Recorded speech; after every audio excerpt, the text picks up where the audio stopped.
Assalamualaikum warahmatullahi wabarakatuh. Sebelumnya perkenalkan, saya Fauzan Rizky Ramadan dengan NIM L1A022068. Kesempatan kali ini, saya akan memaparkan materi mengenai ocean acidification terhadap kepiting. Pertama, apa itu ocean acidification? Pengasaman laut atau ocean acidification merupakan istilah yang diberikan untuk proses turunnya kadar pH air laut akibat kenaikan penyerapan karbon dioksida di atmosfer yang dihasilkan dari kegiatan manusia. Banyak penelitian menyebutkan bahwa laut telah menjadi penyerap CO2 terbesar kedua setelah hutan, sehingga memperlambat dampak polusi gas CO2 terhadap atmosfer bumi.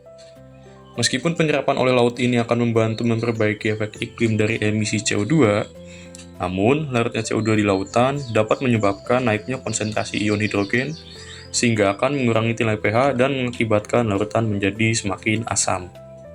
Menurut Orr et al. 2005 menyebutkan bahwa pH lautan telah menurun sebesar kurang lebih 0,1 satuan yang setara dengan peningkatan 30% ion hidrogen sejak dimulainya revolusi industri, dan diperkirakan akan terus menurun hingga 0,3 sampai 0,4 satuan pada tahun 2100. Perairan yang asam cenderung menyebabkan terjadinya pengurangan kalsifikasi untuk pembentukan cangkang ketika terpapar oleh naiknya kadar CO2, contohnya pada hewan kerang-kerangan dan hewan bercangkang.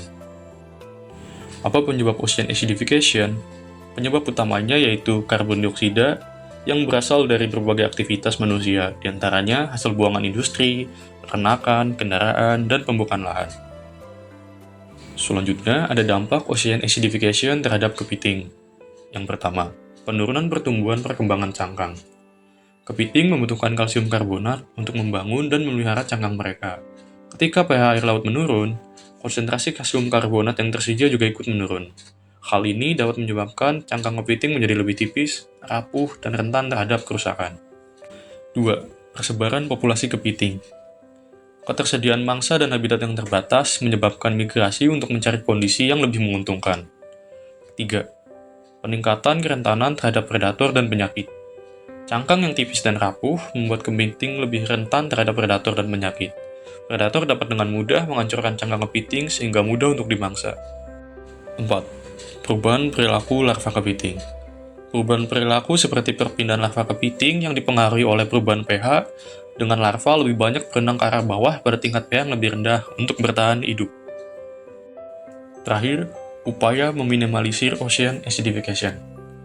Pemangkasan emisi CO2 merupakan satu-satunya cara yang dapat dilakukan untuk memperlambat efek asidifikasi laut dengan mengurangi aktivitas yang bisa menghasilkan gas CO2. Sekian, terima kasih. Mohon maaf bila ada tutur kata yang kurang mengenakan. Assalamualaikum warahmatullahi wabarakatuh.